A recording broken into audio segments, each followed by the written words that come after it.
Hello everyone, আসসালামু আলাইকুম। সবাই কেমন আছেন? আশা করি ভালো আছেন। আমিও ভালো আছি।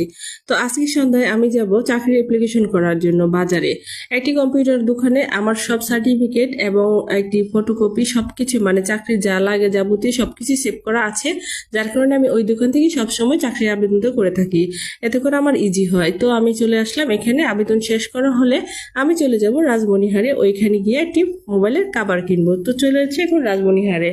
তো যাই গিয়ে দেখলাম যে ওই দোকানেই তালাবদ্ধ। ঠিক আছে, দোকানটা তালা দেওয়া, হয়তো বাইরে উনি গেছে যার কারণে দোকানটা বাইরে থেকে তালা দেওয়া ছিল। তো সেজন্য আমি বাইরে 5 মিনিট ওয়েট করলাম, যে ভাবলাম উনি আসবে মনে হয়, কিন্তু দেখা গেল যে উনি আসে নাই। তো যার কারণে আমি বাসায় মানে নিচে চলে আসলাম। এখান থেকে চলে যাব ডাইরেক্টলি মুদিখানায়, সামথিং কিছু আচার, চিপস, এরকম রুচি ডাল ভাজা এগুলো কিনবো। আর এগুলো খেতে তো ভালোই লাগে, তাই না?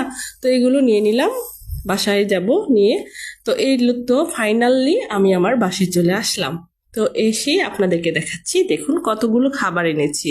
আর এগুলো খেতে কার কার ভালো লাগে অবশ্যই কমেন্ট করে জানাবেন। তো আমরা খাবার আনলেই তো হবে না, আমি যে কত সুন্দর সুন্দর পাখি, কোয়েল পাখি পালন করি সেটা তো আপনারা অনেকেই জানেন। তাদের জন্য আমি খাবার নিয়ে এসেছি। তো সবাই ভালো থাকবেন, আজকে এই পর্যন্তই, টাটা।